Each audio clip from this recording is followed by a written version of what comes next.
ये कहानी है रामपुर गांव की, जहाँ के लोग बड़े सीधे साधे लेकिन समझदार थे। एक दिन उस गांव में एक डॉक्टर आया। डॉक्टर का नाम था नीम हकीम। ये गांव सही है। इस गांव में मैं अपना डेरा जमाऊंगा और इन बेवकूफ लोगों से खूब पैसे कमाऊंगा। बस मुझे अपना क्लिनिक खोलने के लिए मुफ्त की जगह का इंतजाम करना होगा। नीम हकीम गांव के मुखिया के पास गया और बोला, नमस्ते मुखिया साहब। आप कौन? मेरा नाम नीम हकीम है। मैं एक डॉक्टर हूँ। मैं आपके गांव में एक क्लिनिक खोलना चाहता हूँ और आपके गांव को अपनी सेवा देना चाहता हूँ। अरे वाह, ये तो बहुत ही अच्छी बात है। जी, तो अगर आप मुझे कोई जगह दिलवा देते क्लिनिक के लिए तो बेहतर हो जाता। हाँ, जरूर। मुखिया ने उसी समय फौरन गांव के एक मनोज नाम के आदमी को बुलाया और उससे कहा, मनोज, ये डॉक्टर साहब हैं। इनको क्लिनिक खोलने के लिए हमारे गांव में जगह चाहिए। तो तुम्हारा पुराना घर तो खाली पड़ा है ना, दे दो किराए पर। अरे, आप कैसी बात कर रहे हैं? मैं आपके गांव की सेवा करने आया हूँ और आप मुझसे किराया लेंगे? अरे मनोज, घर खाली ही तो पड़ा है, दे दो ना। जब जरूरत हो तो बताना। ठीक है। डॉक्टर नीम हकीम को मुफ्त में जगह मिल गई। उसने मनोज के पुराने घर को अपने रहने और काम करने की जगह बना लिया। उसने बैठक को एक बढ़िया क्लिनिक का रूप दे दिया। दीवारों पर खुद की डिग्री के सर्टिफिकेट टांगे और एक कोने में दवाइयों की अलमारी रखी। वाह, ये जगह तो बिल्कुल सही है। अब यहाँ से पैसे की गंगा बहेगी। बस इन भोले भाले लोगों को अपनी बातों में फंसाना होगा। पहले तो उसने आराम किया, फिर शाम को चौपाल पर पहुंचा। वहां पहुंचकर उसने गांव वालों को बुलाया। सुनो सुनो गांव वालों, सुनो, एक जरूरी अनाउंसमेंट सुन लो। इधर आओ, जल्दी जल्दी। 2 मिनट में नीम हकीम के चारों तरफ भीड़ लग गई।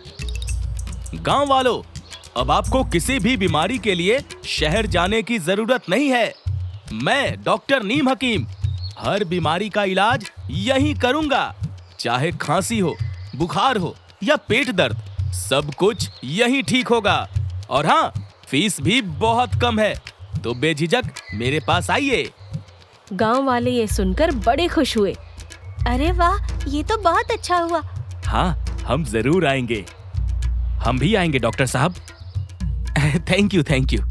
उसी रात गौरव नाम का एक लड़का अपने दोस्त से बात करते हुए डॉक्टर नीम हकीम के क्लिनिक पहुंचा।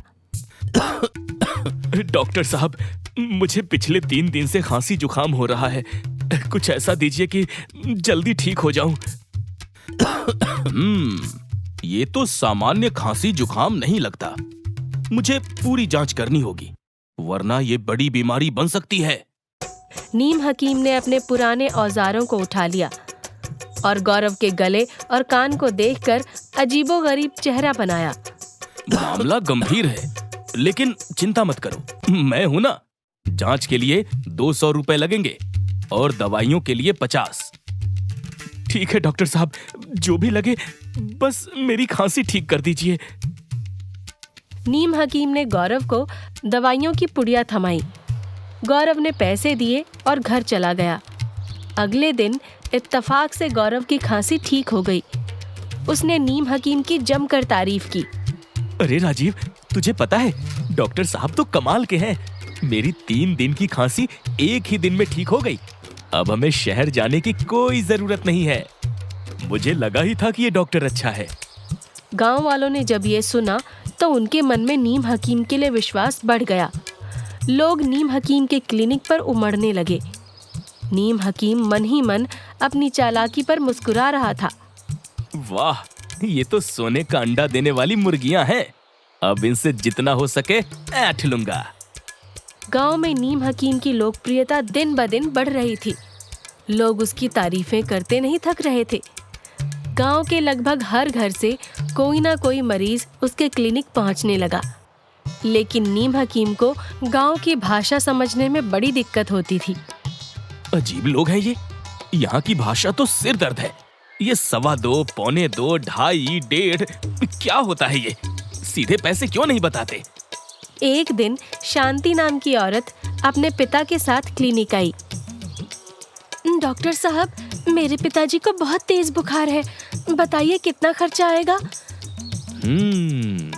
ये बुखार मामूली नहीं लगता, लेकिन जांच के बाद ही तय होगा। चलो, कुल 250 रुपए लगेंगे। कितने? 150? फिर 1.5 और 2.5 शुरू हो गया। हाँ, वही दे दो। शांति ने 150 रुपए गिन कर दिए। नीम हकीम ने देखा कि वो तो सिर्फ 150 रुपए हैं। ये क्या बवाल है? हाँ, तुम लोग मुझे उल्लू बना रहे हो। अरे मैंने आपसे पूछा तो था, आपने कहा हाँ 150 रुपए। नहीं, 1.5 नहीं, 2.5। पहले कुछ बताते हो और अब कुछ और। मैं अब और 1 पैसा नहीं दूंगी, ज्यादा बकवास करी तो शोर मचा दूंगी।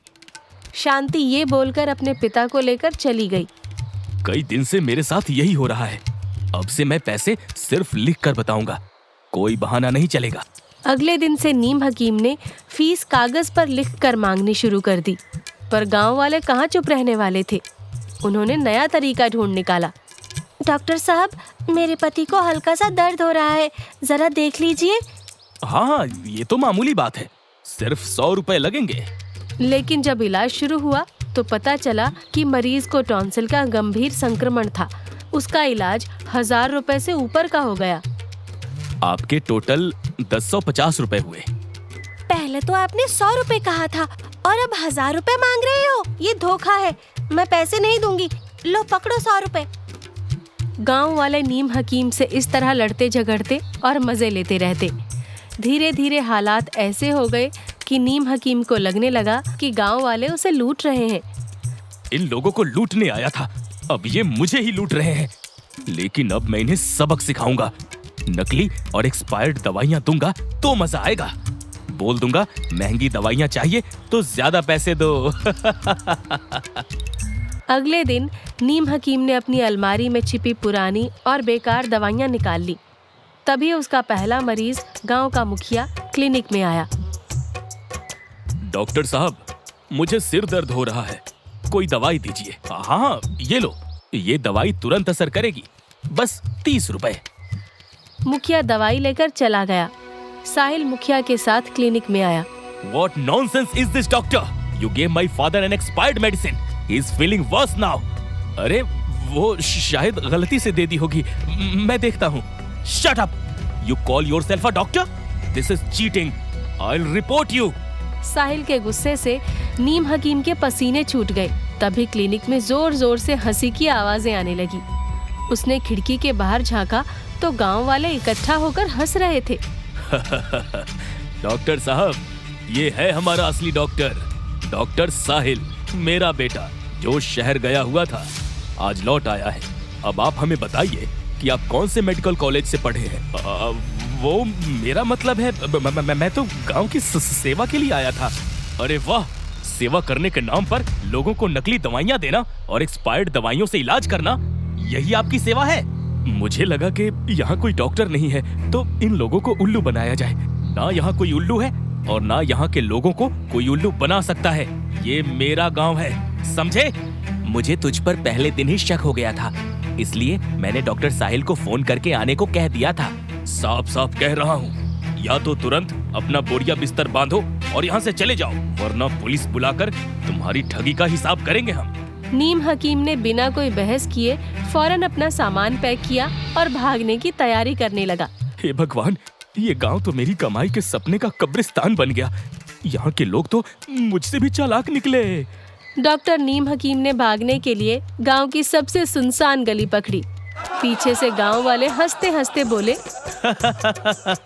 अरे डॉक्टर साहब, दवाई के साथ कुछ खांसी जुकाम की फ्री सलाह तो लेते जाओ। नीम हकीम ने गुस्से में पीछे मुड़कर देखा, लेकिन कुछ कहने की हिम्मत नहीं की।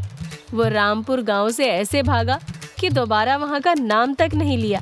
और इस तरह गांव वालों ने अपनी चालाकी से ठग डॉक्टर को गांव से भगा दिया।